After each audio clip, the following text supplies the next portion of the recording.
Senhoras e senhores, bom dia.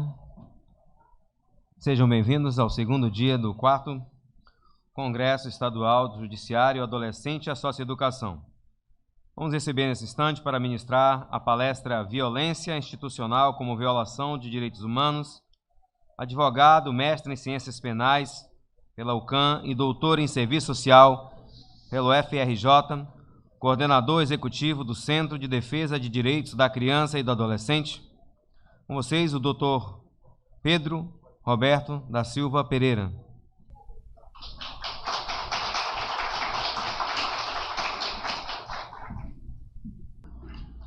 Bom dia a todas e a todos. Primeiro dizer da alegria e satisfação, uma honra estar aqui no 4º Congresso Estadual Judiciário Adolescente e a Socioeducação. Também agradecer pela acolhida, é a primeira vez que eu venho a Rondônia, então para mim está sendo um grande prazer.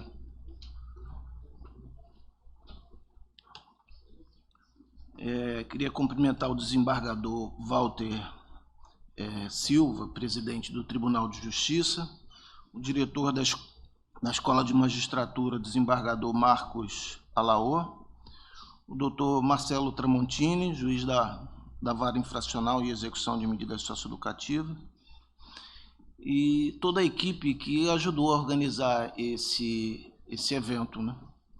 Então, eu queria mencionar as pessoas que entraram em contato comigo: a Marciane, diretora da Divisão de Planejamento, a Eliette, assistente social, o Ebert e a Fátima, assistente social, também tive contato.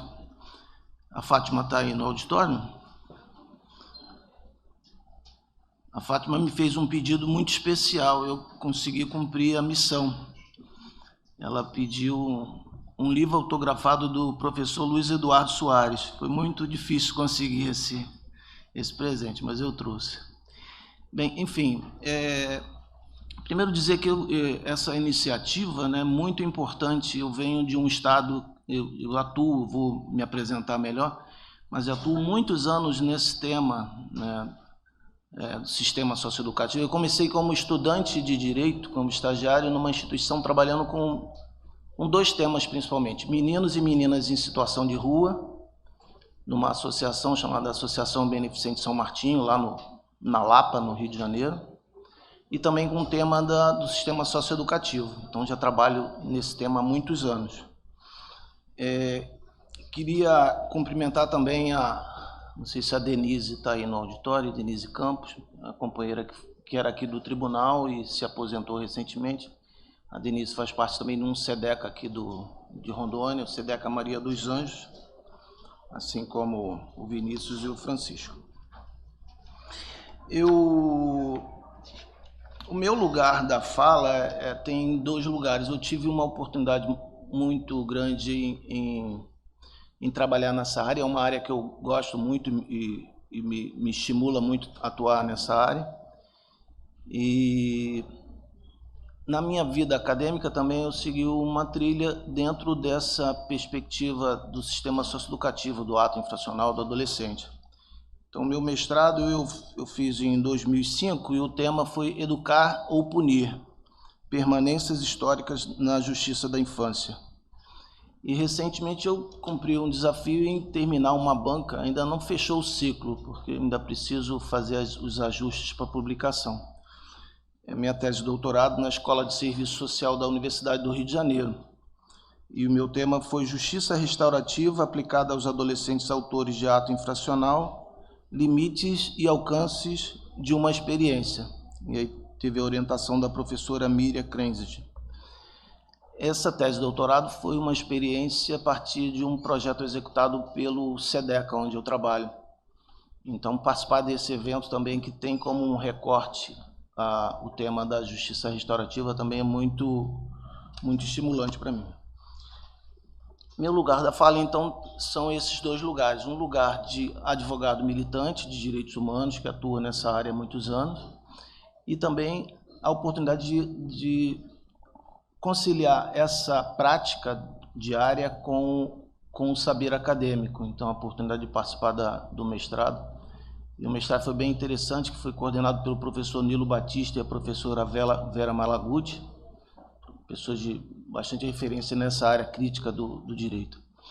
O SEDECA é uma organização não governamental,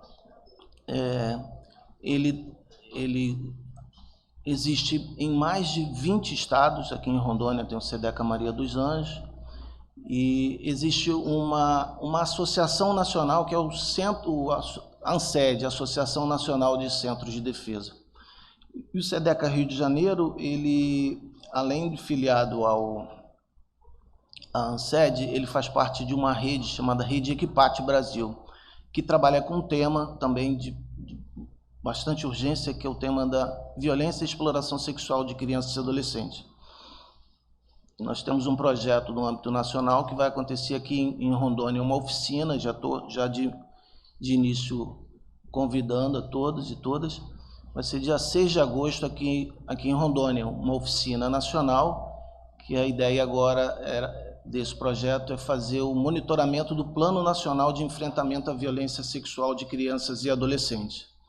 Então, a oficina é um pouco para fazer um levantamento da realidade de Rondônia, e aí tem uma pesquisadora daqui de Rondônia fazendo esse levantamento com o Sistema de Garantias de Direitos. E nós também fazemos parte da rede Não Bata Eduque. Agora, vamos ver se eu consigo me acertar aqui. Bem, a minha abordagem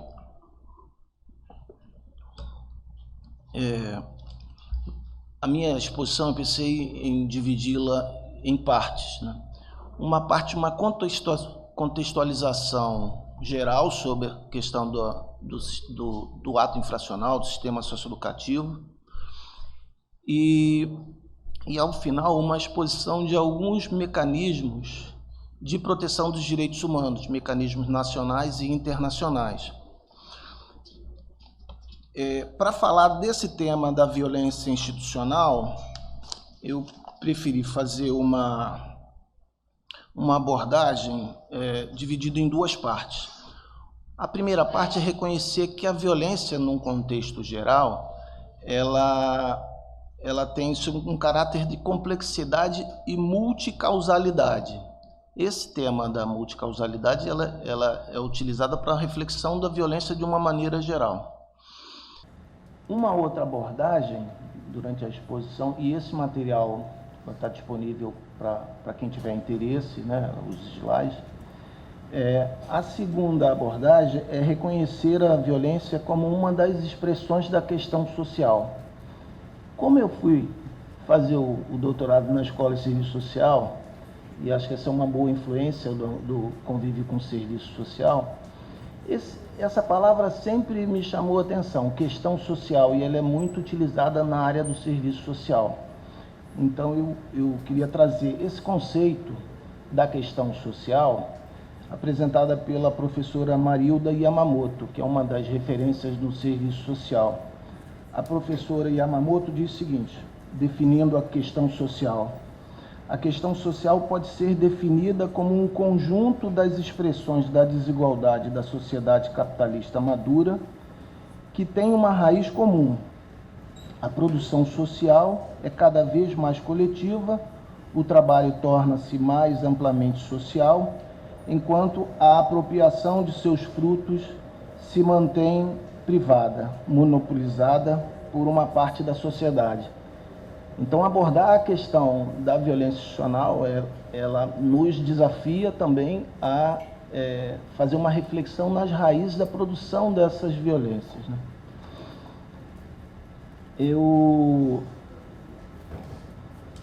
aproveitei muitas informações que eu coletei recentemente por conta do doutorado, e aí trazer alguns dados que eu consegui organizar.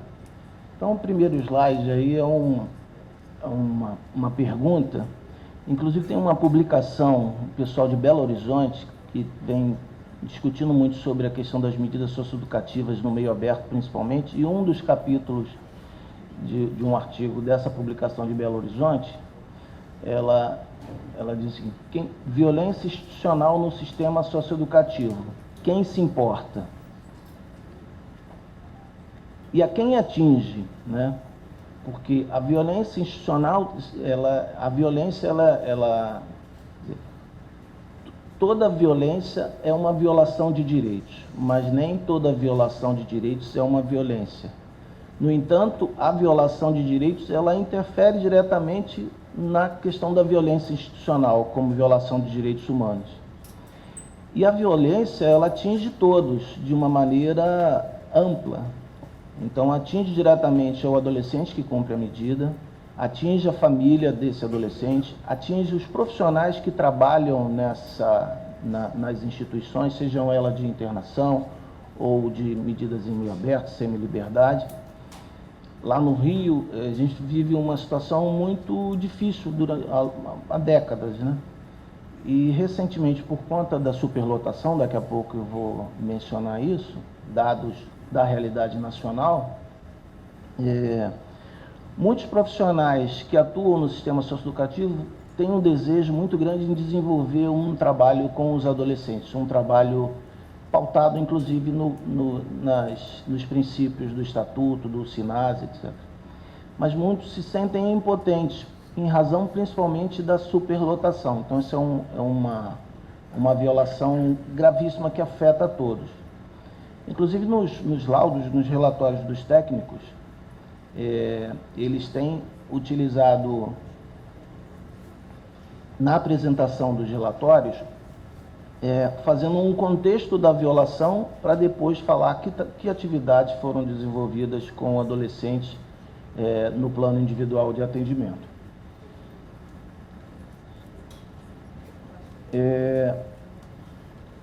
Esse é um gráfico que demonstra que, nacionalmente, a medida de internação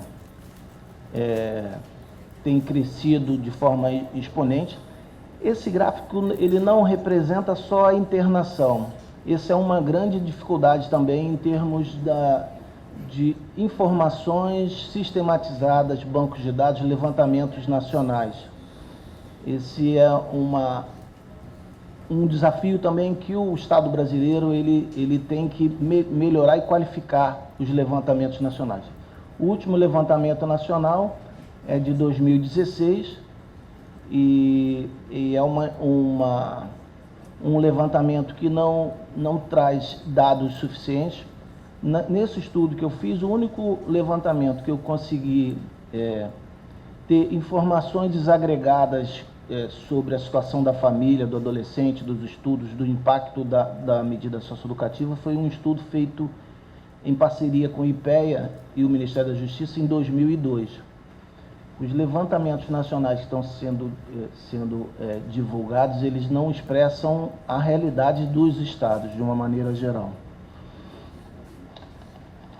Então, nesse período de 96 a 2016, foram internadas uma média de 1.100 internações por ano, um aumento de 22.000 internações desde 1996 até 2016.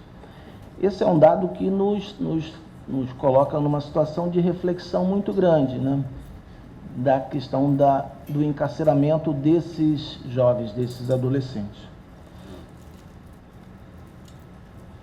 Eu fui detalhando um pouco que existe também no senso comum, e isso é incorporado também nos discursos, de que os adolescentes são encarcerados, são internados em razão da grande quantidade de atos infracionais graves. E aí eu fiz um levantamento comparativo, principalmente com dois atos infracionais, o roubo e o tráfico, e utilizando como fonte os levantamentos anuais do SINASE e o Anuário de Segurança Pública. Então, a maior incidência nesses levantamentos desde 2011 a 2016 no Brasil tem sido atos infracionais de tráfico e roubo, ato infracional contra o patrimônio.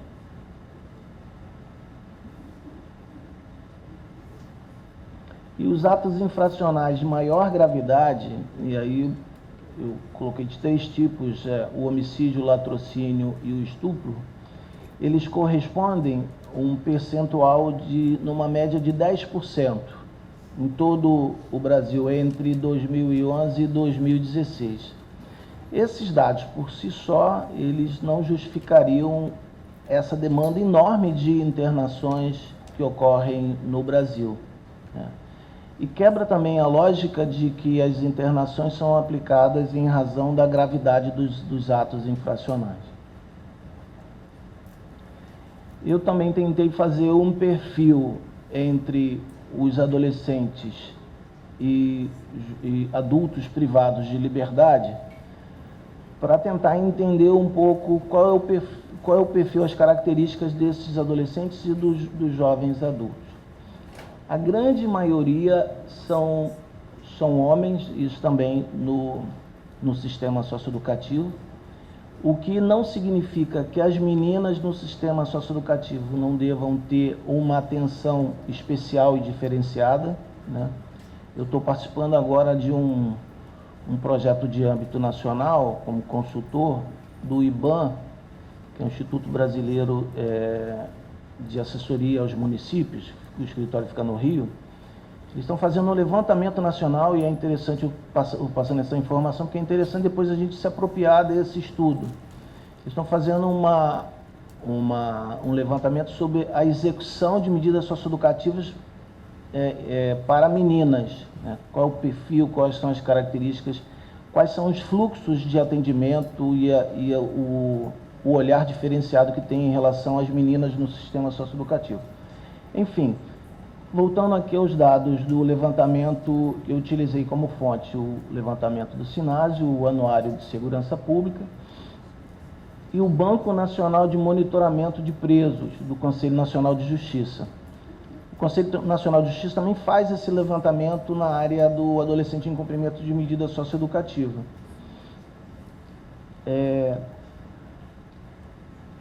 Existem hoje 602, esse número certamente deve ter aumentado, mas a maior faixa etária de adolescência em cumprimento de medida socioeducativa, principalmente de privação de liberdade, é entre as idades de 16 e 17 anos. E do sistema adulto, entre 18 e 24 anos. Então, se percebe o quanto essa nossa juventude ela está sendo segregada para o sistema prisional e socioeducativo. E o que chama a atenção também é a escolaridade, né? No sistema socioeducativo, de acordo com esse levantamento, 84% desses adolescentes, eles sequer completaram o ensino fundamental.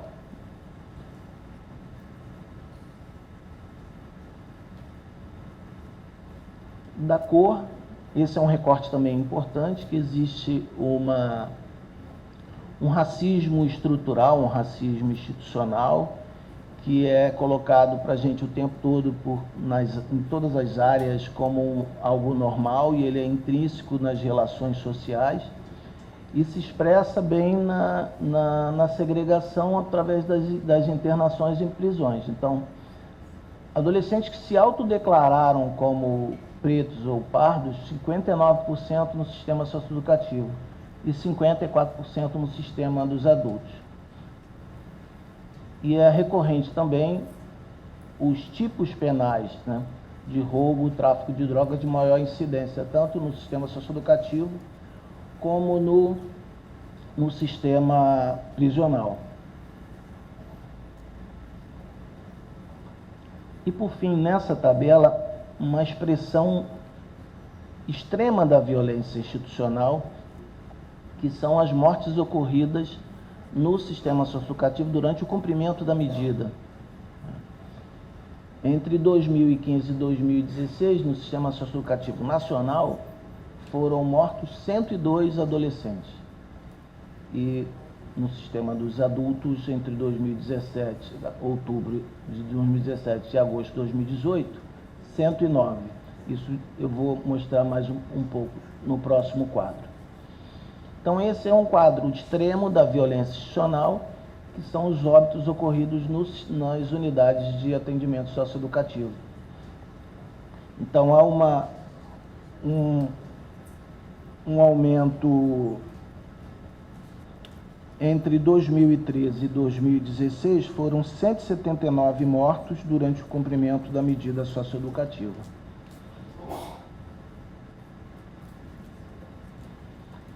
Esse é o último Atlas da Violência, 2019. Ele retrata bem essa situação dramática que a gente vive, o número de homicídios ocorridos no Brasil, e é importante dizer qual é a cor desses homicídios, né? Você vê que pelos dados, de 65.600 homicídios ocorridos em 2017, 70%, 35.783 eram jovens que foram assassinados em 2017. E desses 65 mil, 75% eram jovens negros. Então aí você tem uma outra característica em relação à juventude pobre, periférica e negra.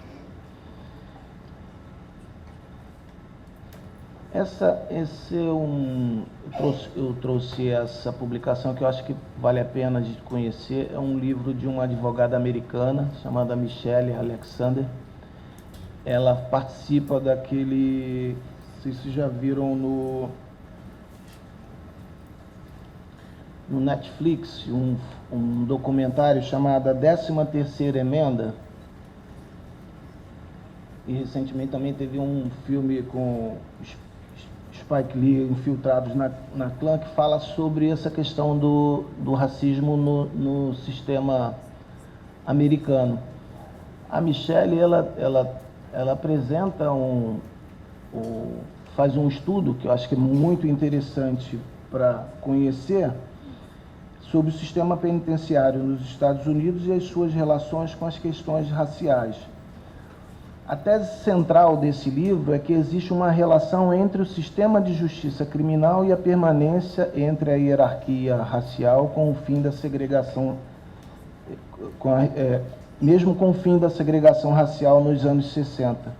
Então, o sistema, de uma maneira sutil, ele tem encarcerado principalmente por conta de um outro debate necessário que a sociedade brasileira tem que fazer, que é a chamada guerra às drogas.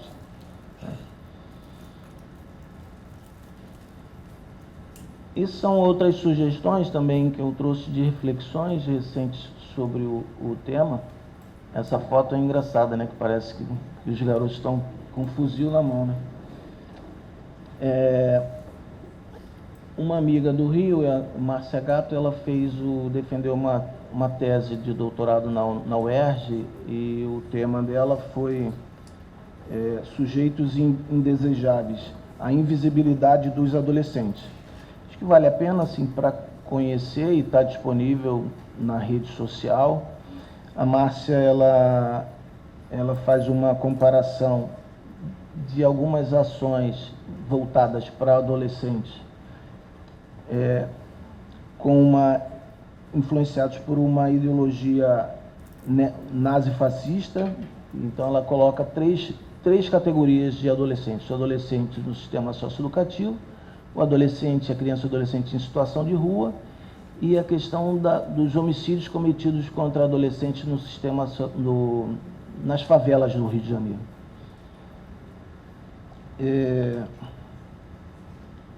O Castel, ele apresenta também um outro conceito dirigido a essas adolescentes como sobrantes do sistema capitalista, do sistema voltado com viés comercial. Ele diz que as pessoas normais, mais invalidadas pela conjuntura que se caracteriza pelas novas exigências de competitividade e de concorrência, na sociedade em que não há mais lugar para todos, Então, se não há lugar para todos no mercado de trabalho, nas oportunidades no sistema, essas pessoas são chamadas sobrantes, e para isso sobrantes há duas ações muito contundentes: o encarceramento e o extermínio.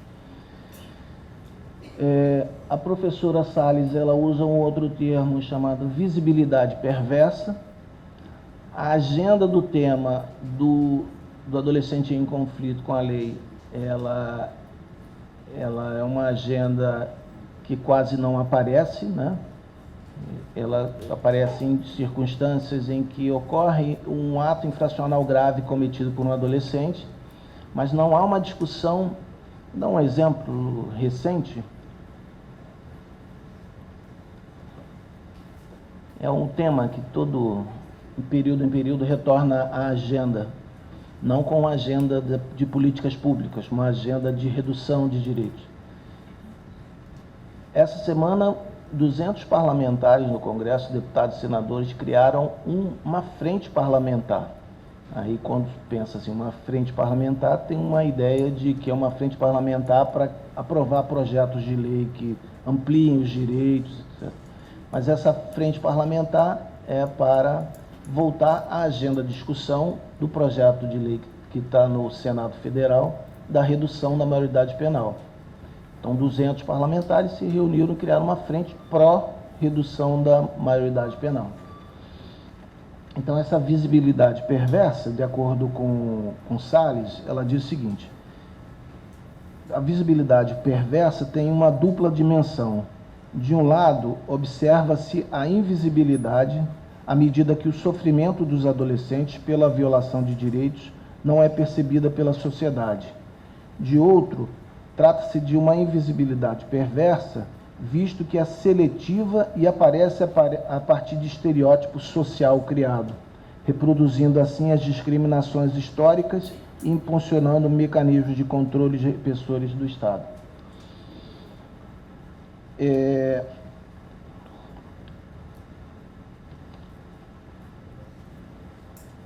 O tema da cidadania inacabada e seletiva é um artigo que eu fiz com uma professora o título do artigo é Somos Todos Infratores, Sociedade, Família e Adolescente. E é um artigo que eu publiquei com a professora Joana Garcia, da UFRJ, e foi publicado no livro Questão Social da PUC do Rio. E nessa publicação, a professora Joana Garcia, ela utiliza esse conceito chamado cidadania inacabada e seletiva. Ela se refere a esse conceito como um descompasso absoluto entre o que a lei prescreve e o que a prática demonstra. Ilustra a ideia de uma cidadania inacabada e seletiva.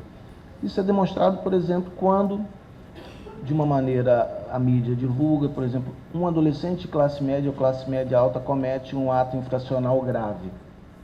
A análise desse ato é focada no por que aconteceu isso com esse menino, qual é o contexto da família, já que ele tem em tese, teria uma condição material de ter oportunidades melhores para a vida dele, estudos, profissional, etc.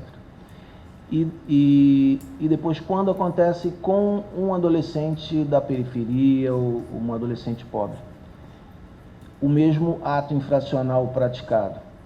Então, para esse adolescente, as oportunidades do adolescente que comete o ato infracional e que, dependendo do lugar social onde ele esteja, a abordagem vai ser diferente.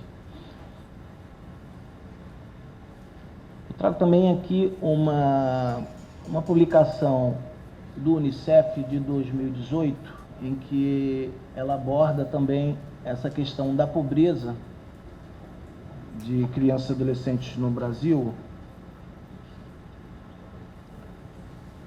como um reflexo, que é um conceito que eles utilizam de múltiplas dimensões, que a pobreza que atinge crianças e adolescentes de uma maneira geral, ela se reflete também em desvantagens sociais na área de educação, saúde, assistência, acesso a saneamento básico e água.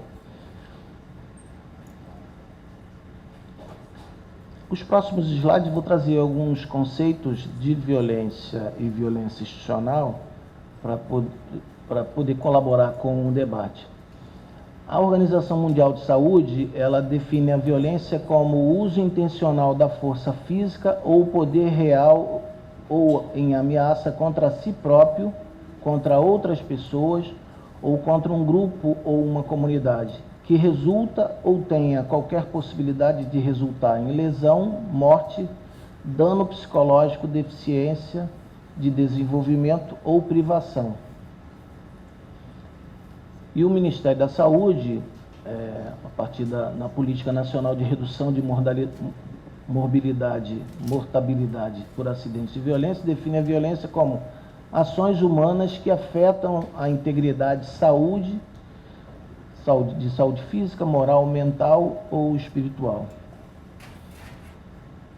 Essa é um conceito também dessa publicação, Violência e Orientações para Profissionais de Atenção à Saúde Básica, que traz um conceito de violência institucional, é que ocorre dentro das instituições, e aí não se restringe à instituição pública, também às instituições privadas, por meio de regras de funcionamento, relações burocráticas, reproduzindo injustiças da estrutura social. Nos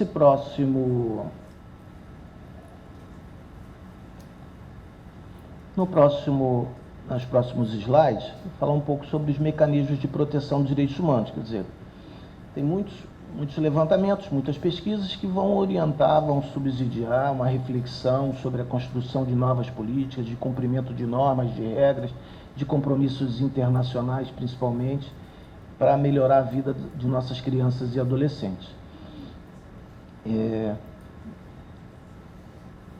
Então eu trago aqui, o SEDECA faz parte de uma rede, como eu disse no início, uma rede chamada Rede Não Bata Eduque, que foi uma rede, uma articulação nacional de pessoas e instituições, qualquer pessoa pode aderir a essa rede, e essa rede foi fundamental no debate, principalmente aqui no Brasil, da adequação da norma brasileira às regras internacionais sobre a questão da violência contra a criança. Eu só pedi para me avisar quando faltassem uns 15 minutos. Falta muito? A gente fica preocupado, porque a gente não tem esse privilégio de falar 1h30, né? De repente 15 minutos, é uma mesa grande, várias pessoas, mas aí me avisar que eu fiz bastante slides, mas também para não ficar muito cansativo e a gente depois ter um espaço para o debate, importante. Mas eu estou trazendo também informações que eu acho que são... Eu tinha um amigo que ele sempre falava uma coisa, um amigo que talvez vocês conheçam, faleceu há alguns anos, chamado Vanderlino Nogueira Neto. Ele dizia que às vezes a gente faz a pregação para os convertidos, né? Então a gente fala para as pessoas que já estão convencidas, né? Mas eu imagino que aqui as pessoas vieram para um debate, Então eu estou trazendo algumas informações que normalmente não aparecem nas pregações, entre aspas, né? Que eu vou falar mais adiante, que são as recomendações do Comitê dos Direitos da Criança da ONU. E é muito importante a gente conhecer essas recomendações e compromissos internacionais que o Estado brasileiro se comprometeu internacionalmente. Enfim, essa é uma instituição internacional que monitora todos os países do mundo em relação aos avanços de regras e normas, legislações pela abolição do castigo corporal contra crianças e adolescentes. Então, esse último levantamento dessa instituição global, ela diz que a punição corporal é totalmente proibida em escolas de 131 países, em instituições penais de 139 países e como sentença de crimes em 165 países. E em ambientes de cuidado alternativos e creches, a punição corporal é totalmente proibida em 60 estados. E ainda assim, apenas 10% das crianças no mundo estão totalmente protegidas por leis de todos os castigos corporais. No Brasil, teve uma fase em que o castigo corporal era fazia parte da rotina de algumas instituições, né? E essa mudança que houve na legislação também teve uma resistência muito grande, né? Eu queria trazer para vocês, existe um comitê na ONU chamado Comitê dos Direitos da Criança. Eu queria falar um pouco sobre esse comitê. O comitê ele foi criado e é composto por especialistas do mundo inteiro, que são indicados pelos estados que fazem parte das Nações Unidas. Eles são eleitos e fazem parte desse comitê. O Wanderlino Nogueira Neto fez parte desse comitê, representando o Brasil. É lógico que ele não atuava nos casos que o Brasil apresentava ao comitê, o relatório oficial. E o comitê, ele, além das recomendações aos estados, ele apresenta estudos e comentários gerais. Então, se alguém tiver interesse, eu posso até depois encaminhar. Eu tenho praticamente todos os comentários gerais do Comitê da Criança sobre os direitos da criança, sobre temas diversos. E eu vou mencionar aqui dois. Um sobre violência contra a criança e um outro comentário geral, que é o comentário geral sobre adolescente e a justiça juvenil. Então, nesse comentário número 8, eu vi que na programação de vocês no final, e achei isso sensacional, no final vocês vão discutir orçamento, né? Que é muito interessante discutir as políticas, os planos e tal, mas o orçamento sempre é colocado de lado por conta da complexidade, mas a necessidade de discutir o orçamento, enfim.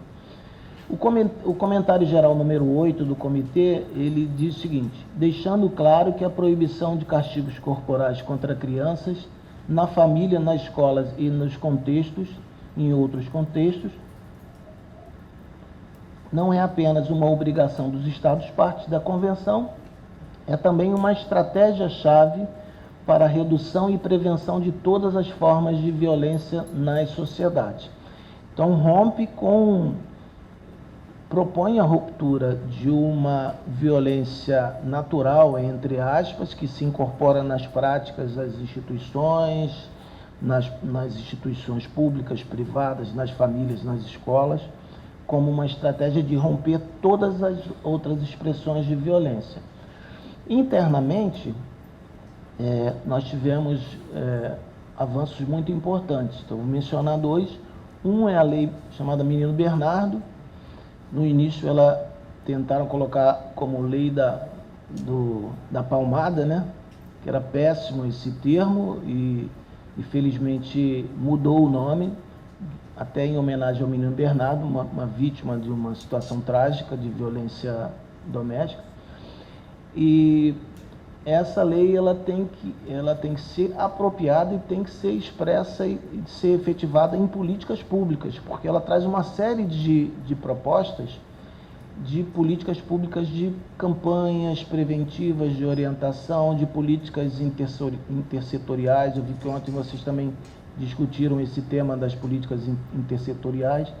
E o artigo 18A, ele diz que a criança e o adolescente têm o direito de ser educado e cuidado sem o uso de castigo físico ou tratamento cruel ou degradante, como forma de correção, disciplina, educação ou qualquer outro pretexto pelos pais, pelos integrantes da família ampliada, pelos responsáveis, pelos agentes públicos executores de medidas socioeducativas.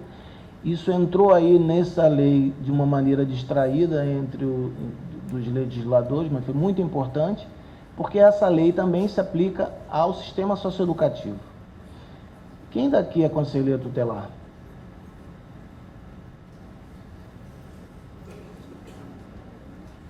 Não tem nenhum conselheiro tutelar? Não. Então devia ter aqui um conselho tutelar, é muito importante. Mas o que eu ia dizer é que também para o conselho tutelar, e agora está próxima a eleição a eleição do conselho tutelar, o conselho tutelar também tem que se apropriar dessa nova lei do menino Bernardo, porque essa nova lei, nova entre termos, de 2014, essa lei ela traz uma série de atribuições, novas atribuições também para o conselho tutelar. Porque quem aplica as medidas, não são medidas novas, são as medidas que estão no próprio estatuto, é o próprio Conselho Tutelar.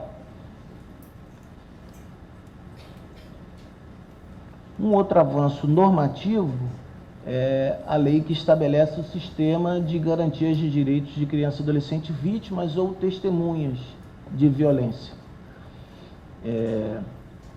Embora haja uma crítica em relação a essa lei, que poderia ter sido mais debatida, discutida com a sociedade, etc., e que ela foi aprovada num contexto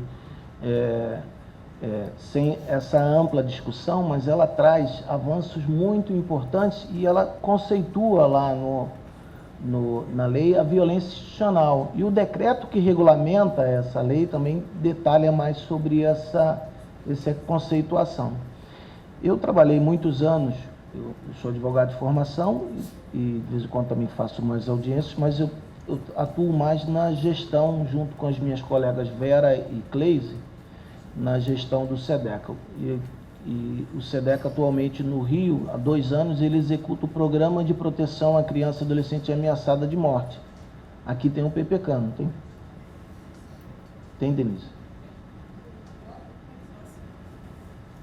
Tem. Lá no... Tem.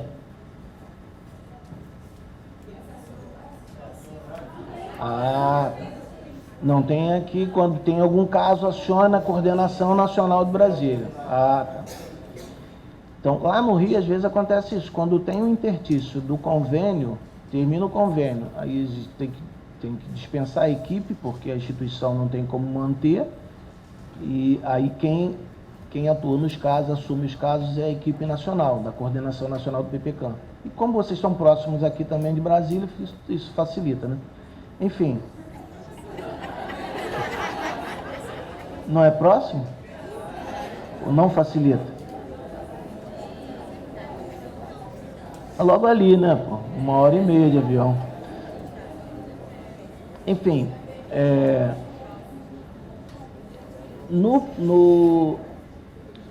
mas eu ia mencionar em relação não ao PPCAM, eu mencionei que eu ia dizer que eu atuei como advogado no SEDECA. Então tinha vários casos em que eu atuava como advogado acompanhando vítimas de violência. E como não tinha uma normativa para essa área, era muito difícil. Qualquer tipo de violência, eu já atuei, por exemplo, em assistente de acusação de crianças vítimas de violência sexual. Então ia para audiência e não tinha nenhuma normativa, às vezes chegar mais cedo e conversar com a juíza ou com o juiz ou com o promotor, para que o autor não estivesse presente na audiência, só os advogados dele, a defesa, enquanto a criança ou adolescente, principalmente adolescente, desse o depoimento. A necessidade também que essa nova lei traz, e aí faz a distinção entre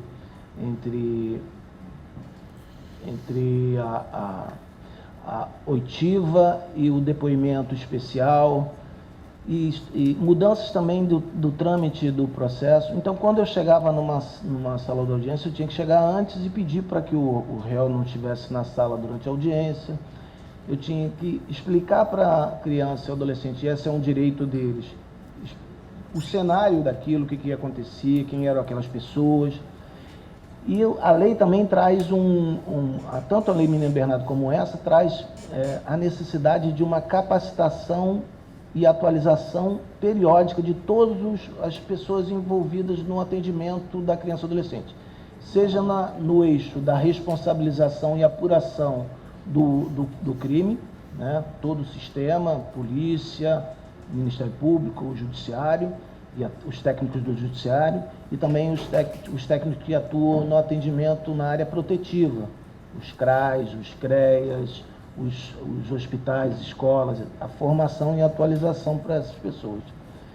Então, teve um caso, por exemplo, de uma menina que eu atendi que estava em situação de rua, e ela sofreu um estupro coletivo. E aí, na sala da audiência, na hora daquele ritual, aí lê a denúncia, e a juíza então pergunta para a menina: a senhora sofreu conjunção carnal? Isso, eu estou dando esse exemplo, qual a importância da gente também ter a forma de se comunicar, né? Porque se fosse uma criança estrangeira, eu teria que ter um tradutor. Eu funcionei naquela situação ali como um tradutor, porque a menina não sabia que era conjunção carnal. Ela disse que não, nunca aconteceu isso comigo. Eu pedi licença e traduzi para ela o que era. Aí ela disse, é isso? Então aconteceu isso. Então, a importância de ter uma lei específica, de profissionais qualificados para atuar nessa área e reduzir ao máximo a violência secundária, a revitimização de crianças e adolescentes que sofrem violência. Em alguns lugares, no Paraná, eu tive em Tocantins também recente, lá também estão discutindo um espaço em que existam, que se reúnam várias instituições para um atendimento articulado, né? Isso facilita, porque essa criança, esse adolescente que sofre a violência, ele é ouvido numa média de 8 instituições, por 8 lugares. Então a ideia é reduzir ao máximo para que essa violência ela se reduza também. Porque cada vez que ela conta a história, ela revive aquela situação e ela sofre com o que ela passou. Então a violência institucional, entendida, praticada por instituição pública ou conveniada, inclusive quando gerar revitimização. E o decreto 13.431, que regulamentou a Lei de Sistema de Garantias, ele ampliou esse conceito, e é muito importante que tenha um conceito. E as leis nessa área social, e é importante que tenha o conceito para definir se aquela conduta é realmente um crime, né? Então, isso tem conceitos na Lei Maria da Penha, traz uma série de conceitos, no Estatuto do Idoso. E aqui no decreto ela diz que violência institucional é violência praticada por agente público no desempenho da função pública, em instituição de qualquer natureza, por meio de atos comissivos ou omissivos, que prejudiquem o atendimento à criança e adolescente vítima ou testemunha de violência. E é lógico, lá na parte que traz os tipos penais, vai ter uma definição mais clara. Outros mecanismos importantes de monitoramento à violência institucional, criados a partir de tratados internacionais que o Brasil ratificou e se compromete com a comunidade internacional em respeitar e em aplicar, são os comitês nacional e estadual de prevenção ao combate à tortura, né? Isso é a partir de um tratado internacional, de uma convenção de combate à tortura, das organizações das Nações Unidas que o Brasil ratificou. Então, quando ele ratifica esse tratado internacional, ele se compromete em uma série de compromissos do tratado, um deles de criação de mecanismos de monitoramento. Tem alguém aqui do comitê estadual? Ah, que bom. Mecanismo. Ah, ótimo. Aqui tem um comitê e tem um mecanismo, né? O mecanismo é que vai atuar diretamente no monitoramento, e o comitê ele faz um monitoramento e como se fosse um conselho consultivo do mecanismo, né? Composto por instituições, né? Então, o mecanismo ele tem um papel muito importante. Lá no Rio de Janeiro ele já existe há muitos anos e foi fundamental, porque ele tem acesso direto a instituições que atendem crianças e adolescentes, desde instituições de acolhimento institucional, delegacias de polícia, unidades de internação, e tem sido muito importante por ser um mecanismo independente. Ele não tem uma vinculação, ele está vinculado institucionalmente ao poder público, mas ele tem uma autonomia de função. Então, se alguém tem interesse em se aprofundar e conhecer melhor os mecanismos, tem no Rio de Janeiro tem um site só do mecanismo estadual e tem um site do mecanismo nacional. O que aconteceu recentemente, que compromete de uma maneira assim bastante preocupante o funcionamento do mecanismo nacional, é um decreto presidencial recente em que retirou todos as chamadas comissões desses cargos, dessas funções, né? Porque essas pessoas, elas são selecionadas, passam por uma seleção pública e são selecionadas para fazer parte desse mecanismo e fazer viagens ao Brasil inteiro, fazer monitoramento, e elas precisam ser remuneradas para essa função. Então, nesse decreto, o decreto presidencial, ele retirou essa remuneração desses profissionais que fazem parte do mecanismo nacional e que, de certa forma, compromete, porque um trabalho dessa natureza requer uma dedicação exclusiva, né, e uma especialização. Não é um trabalho voluntário, sem desmerecer o trabalho voluntário, mas não é um trabalho voluntário que você faz eventualmente quando tem um tempo disponível na sua agenda profissional.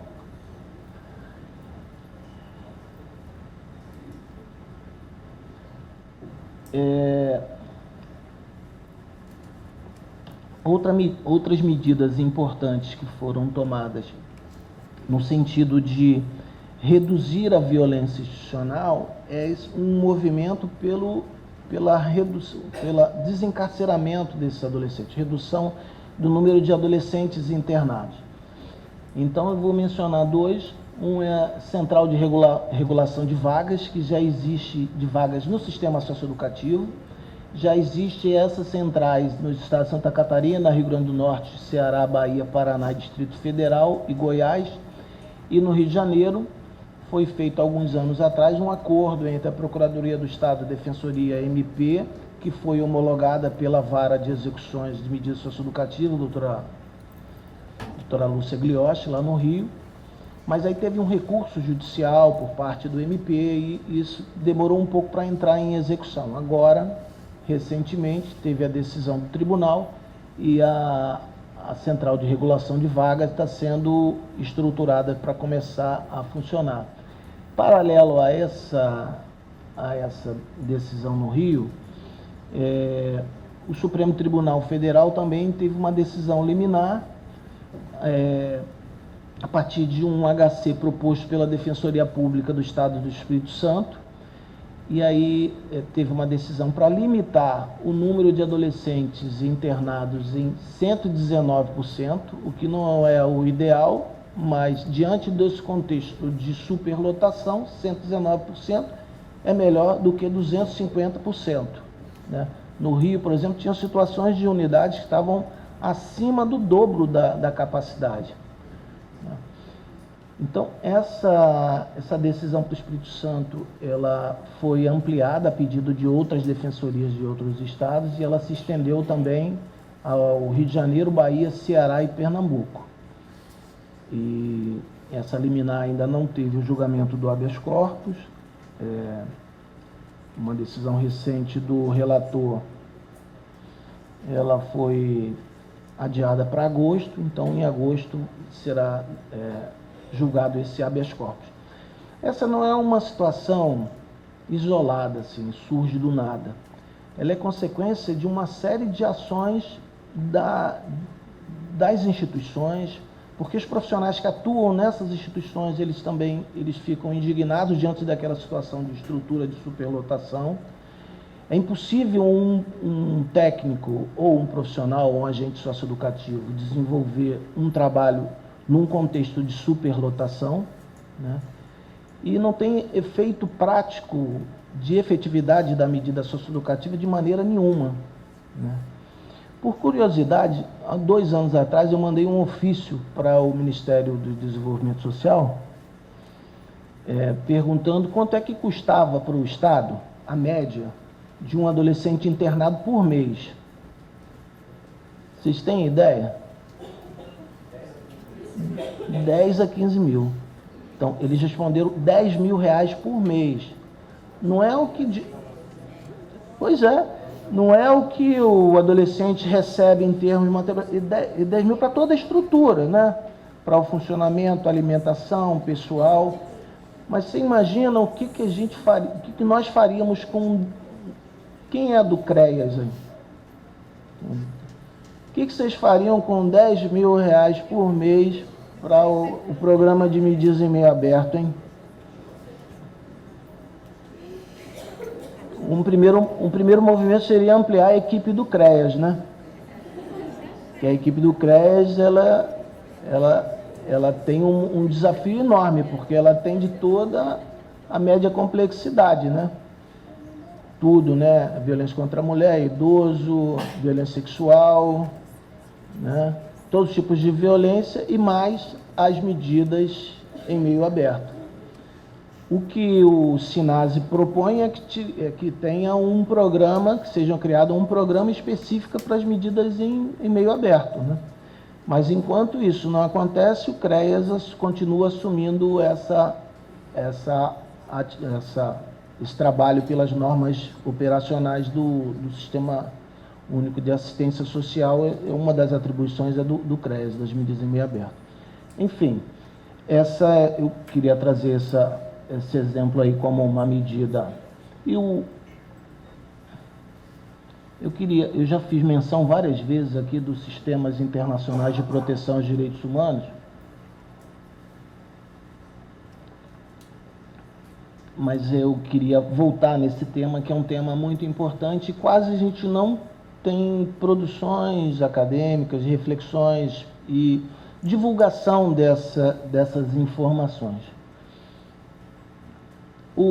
A Constituição Federal, ela, no artigo 5º, incisos 1, 2 e 3, ela diz que as normas definidoras de garantias fundamentais têm aplicação imediata. E no parágrafo 3º, no parágrafo 2º, diz que os direitos e garantias expressos nessa Constituição não excluem outros decorrentes do regime e princípios por ela adotados ou dos tratados internacionais em que seja parte. E o 3º diz: os tratados e convenções internacionais sobre direitos humanos, que forem aprovados em cada casa do Congresso Nacional em 2 turnos, por 3/5 de votos respectivos membros, serão equivalentes às emendas constitucionais. Então, esses tratados ratificados pelo Brasil, eles são incorporados na normativa interna como uma norma interna. Então, gente que atua nessa área, quando vai fazer algum trabalho, desenvolver algum trabalho, pode mencionar os tratados internacionais como uma normativa interna. E tem 2 órgãos que fazem esse monitoramento do cumprimento dos tratados internacionais. Um é um órgão regional, que é o Sistema Interamericano de Direitos Humanos, que é dividido entre a Comissão Interamericana, que fica em Washington, e a Corte Interamericana, o Tribunal, que fica na Costa Rica. Então, há possibilidade de apresentação de denúncias direta ao comitê, individualmente, ou uma instituição que queira apresentar uma denúncia à comissão. Tem como por base a Convenção Americana, chamada Pacto de São José. Esse é um dos principais tratados do sistema interamericano, e recentemente há membros da Comissão Interamericana estiveram no Brasil fazendo uma visita em loco. Então, visitaram vários estados brasileiros, fazendo uma avaliação de várias situações de violências e violações de direitos humanos. E deixa eu voltar aqui um pouquinho. E essa Comissão Interamericana tem relatorias especiais. Então, tem uma relatoria especialmente voltada para crianças e adolescentes. Um outro sistema é o Sistema Universal, o Sistema ONU. O Sistema Universal, ele é a partir da Convenção Internacional sobre os Direitos da Criança. Foi criado esse comitê de monitoramento. O Brasil ratificou essa convenção e, de acordo com a convenção, ele teria que apresentar relatórios periódicos.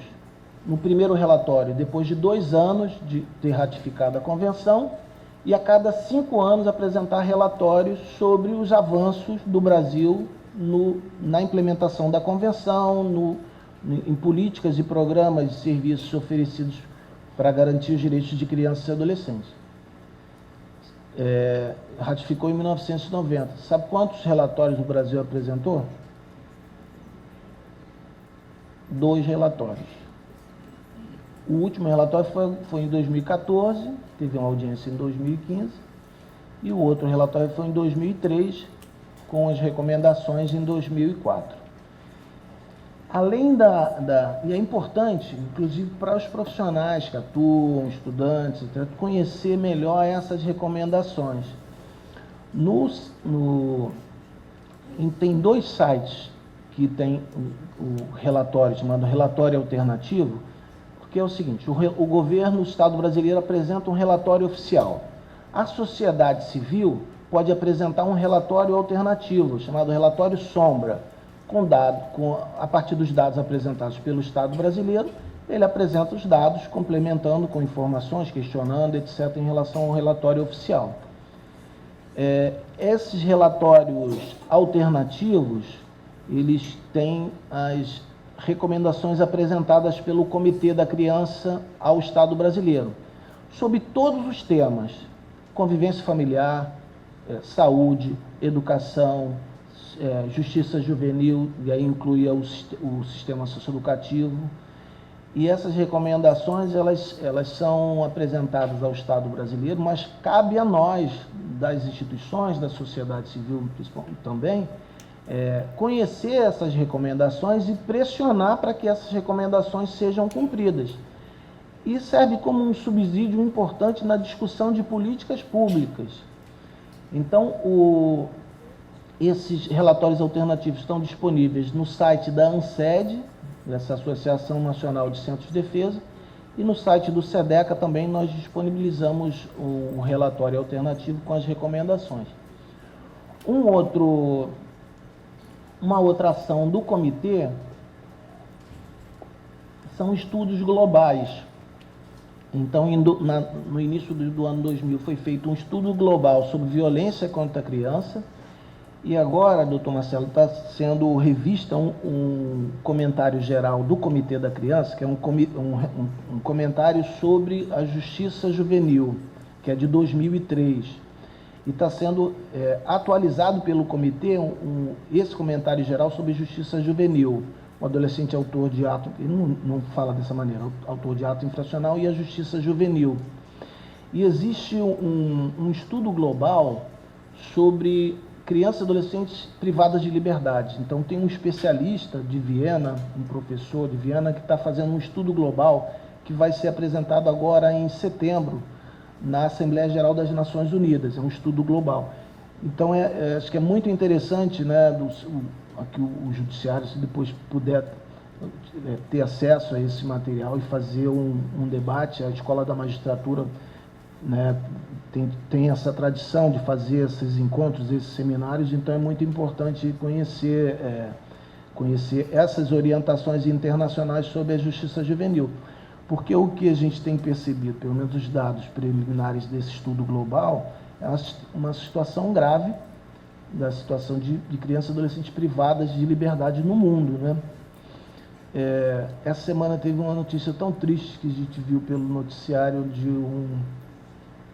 de um pai que tentou atravessar a fronteira nos Estados Unidos com a filha, e deixou a filha e foi buscar a mulher, e a criança foi atrás, e os dois morreram abraçados, né? Aquilo ali é uma expressão que tem acontecido em relação às crianças privadas de liberdade por conta dessa migração. Muitas crianças estão presas, crianças pequenas estão presas nos Estados Unidos, nos campos, aguardando o retorno para os seus países de origem, em situação de privação assim degradante. Crianças pequenas, quando elas tentam entrar nos Estados Unidos, elas são separadas dos pais, elas ficam numa prisão separada dos pais por muito tempo, e às vezes situações e no mundo inteiro tem situações graves, não é só uma situação do Brasil, de adolescentes cumprindo medidas em penitenciárias junto com presos adultos. Então, esses estudos nos ajudam a aprofundar essa reflexão, e as Nações Unidas têm materiais muito interessantes que ajudam na nossa atuação nessa área da socioeducativa e também na qualificação da justiça juvenil.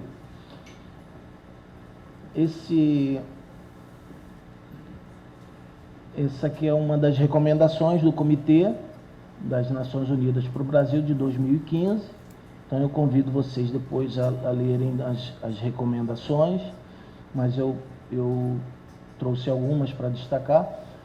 Uma das recomendações é que o Estado brasileiro adote medidas para resolver a superlotação dos centros de detenção juvenil e promova alternativas à internação, como a diversión, liberdade condicional e mediação de conflitos.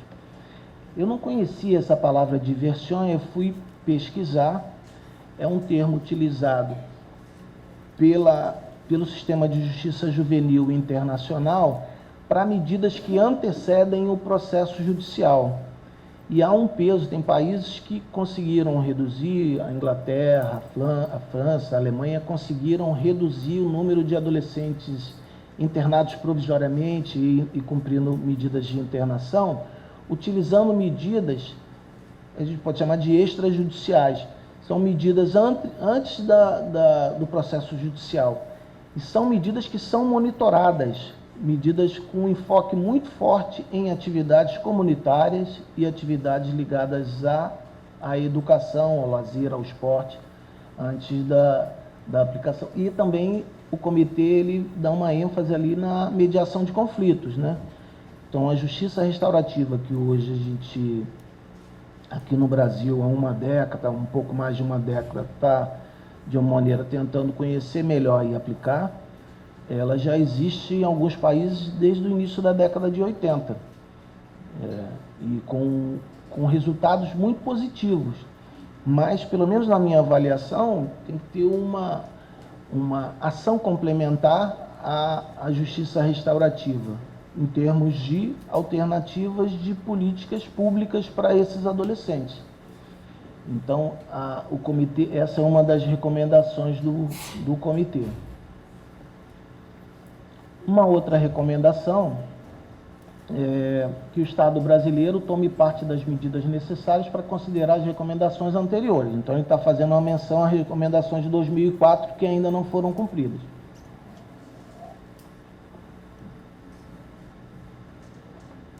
Principalmente em relação à coleta de dados, ao monitoramento independente e à formação e divulgação. Em relação à coleta de dados, tem uma situação complicada. No âmbito nacional, o único órgão que tem esses dados de todos os estados é o Ministério dos Direitos Humanos, que faz esse levantamento periodicamente. O último levantamento foi o levantamento em 2016. E com falhas, né? Porque naqueles levantamentos você não tem informações, às vezes, relacionadas à cor, à escolaridade, a situação do adolescente quando ele ingressou no sistema socioeducativo, os resultados efetivos do adolescente durante o cumprimento da medida. Você não tem indicadores que monitoram esses resultados. Você tem um plano individual de atendimento, que é muito importante, mas você não tem outros indicadores. E dependendo do contexto, é muito difícil fazer esse monitoramento. Então, essa coleta de dados, um banco de dados. O SINASE propõe, e a gente tem que perseguir para dar efetividade o que o SINASE propôs, que foi uma luta para ter uma lei, né, que regulamentasse essa parte do sistema socioeducativo e a execução das medidas. E no SINASE, ele propõe um banco de dados local e um banco de dados nacional sobre atendimento socioeducativo. Então, isso também é um desafio. Até botei embaixo ali o artigo do SINASE. Artigo 3º, inciso 4º, no sentido que a União mantenha um sistema nacional de informações sobre atendimento socioeducativo em seu funcionamento, entidades, programa, incluindo dados relativos ao financiamento e à população atendida, cabendo aos estados e municípios o cadastramento no sistema e fornecimento regular de dados necessários ao povoamento e atualização do sistema. Tive um amigo que fez parte da coordenação nacional, o Cláudio. Ele visitou vários estados, provavelmente deve ter vindo aqui em Rondônia também. Ele falou que era uma dificuldade muito grande conseguir os dados dos estados. Às vezes tinha uma pressão muito grande dizendo: vou divulgar o levantamento nacional, vocês dos estados vão ficar fora, porque não apresentaram as informações.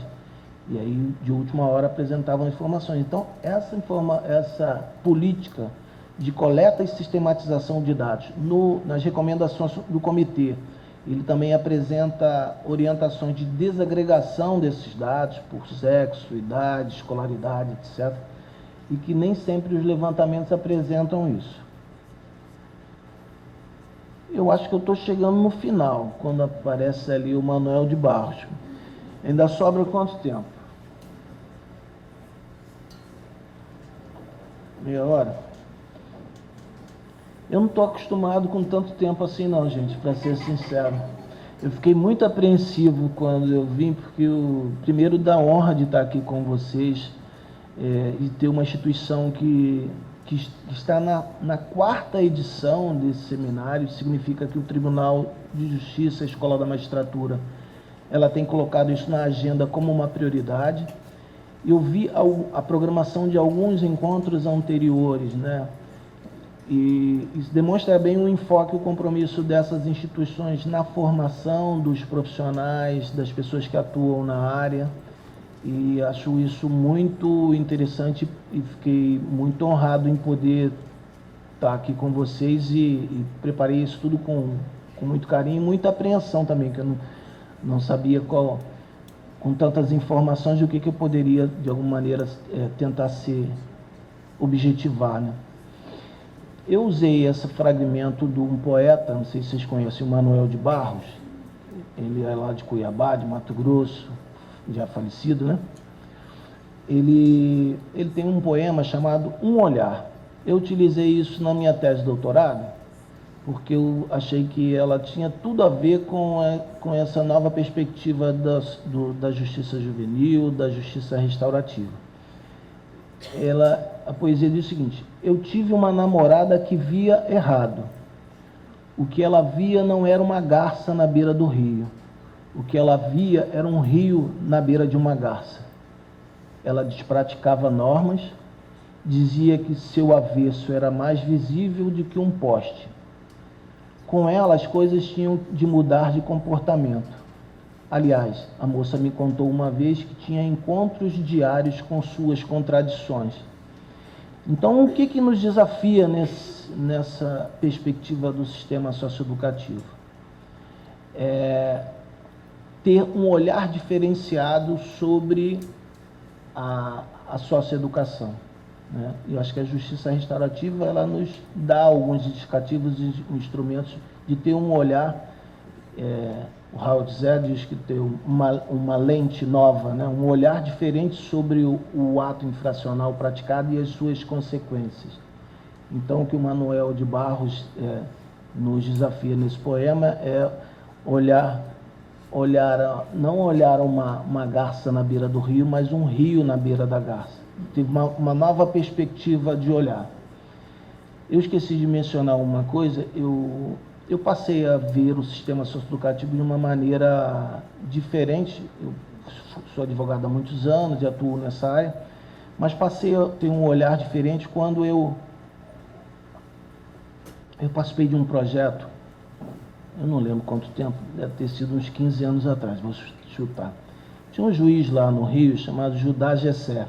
Ele era juiz aposentado, foi juiz da infância na comarca de Niterói.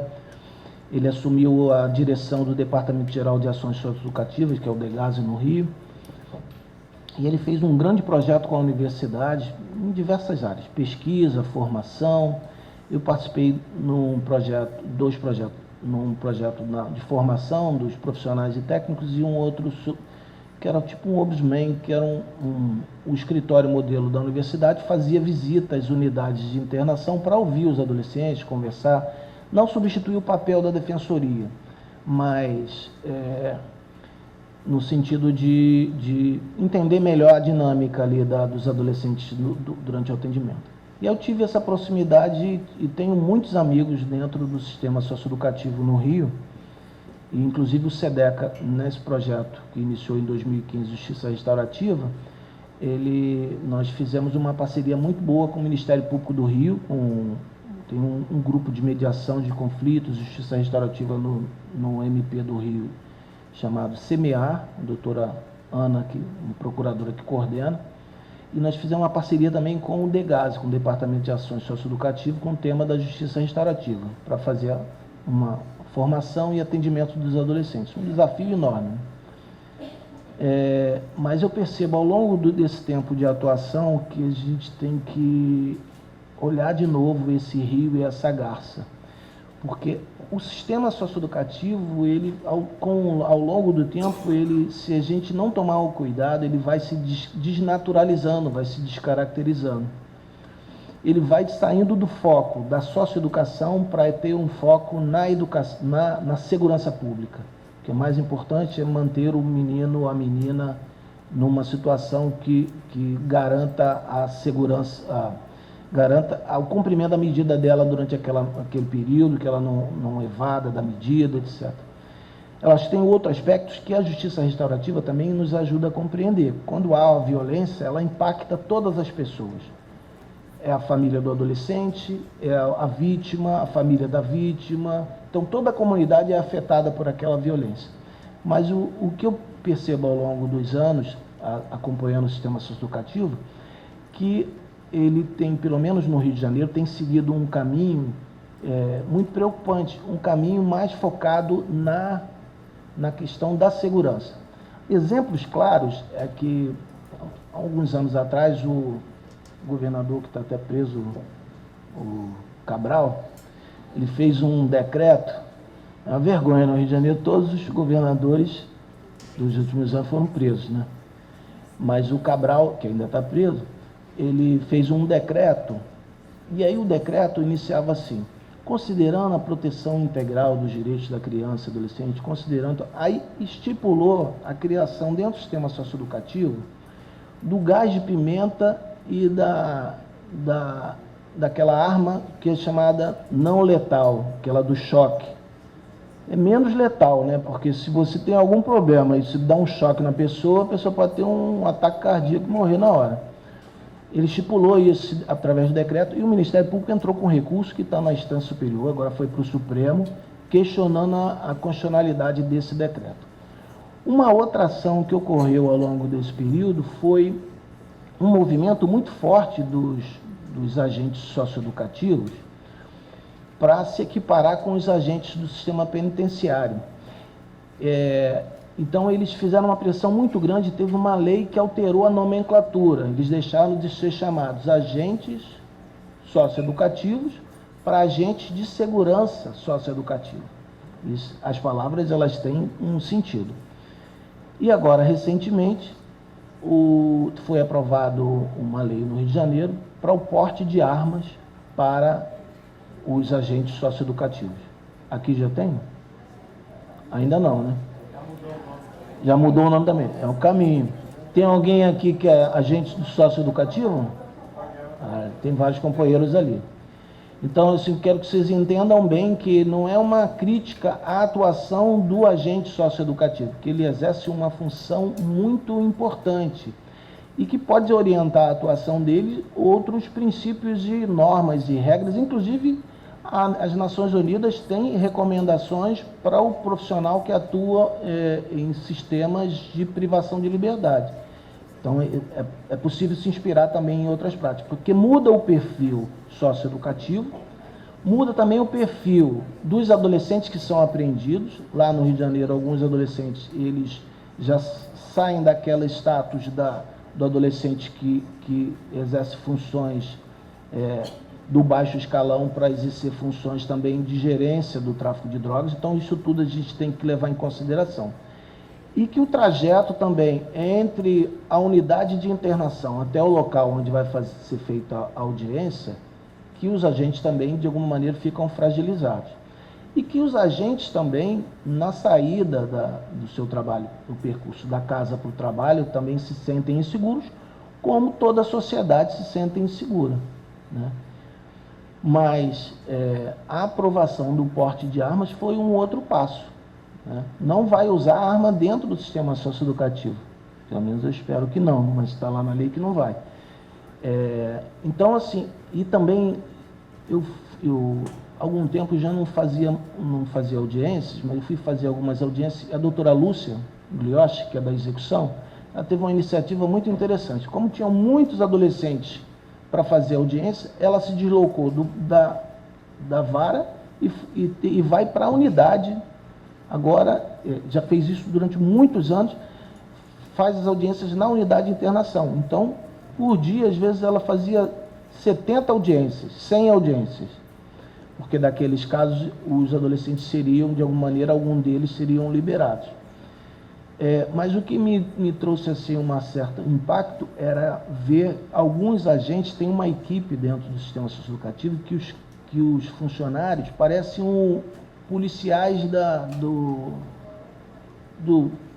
daqueles policiais especializados da Polícia Civil, todos de preto, com colete, Eu fiquei tão impactado com aquilo,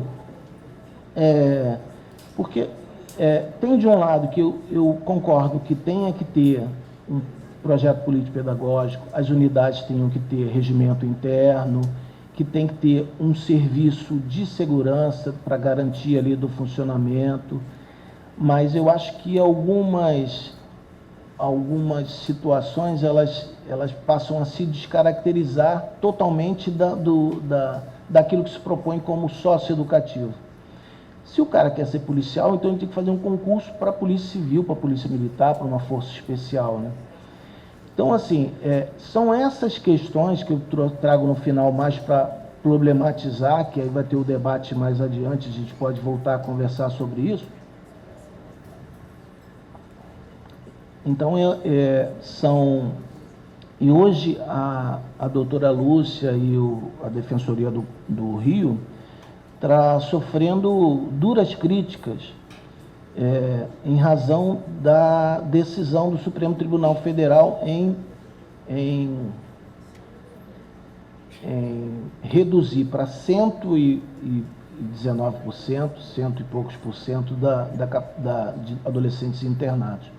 E eles fizeram um sistema que, às vezes, é mal interpretado e é mal divulgado. Por mais que ela, eventualmente, seja chamada para falar sobre o assunto e explicar, a mídia ela tem distorcido muito as informações.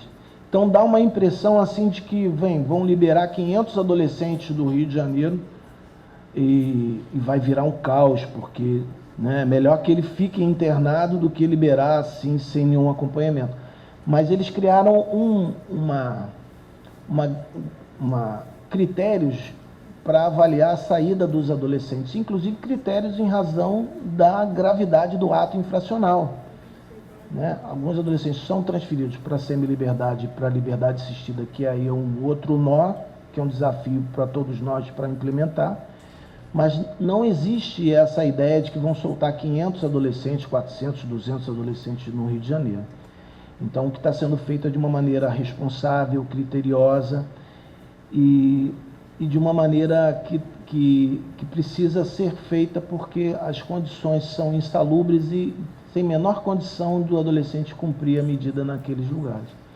Então, eu queria encerrar aqui com essa poesia e depois... Esse é o meu e-mail, então se vocês depois quiserem entrar em contato e trocar uma ideia, esse é o meu e-mail, tem o site também do SEDECA. Como eu disse no início, essa minha pequena exposição aqui, ela está disponível para quem quiser, então eu disponibilizei para a organização do evento e no final eu menciono alguma dessas bibliografias que eu citei aqui durante a minha exposição. Acho que não tem mais nada não. Acabou.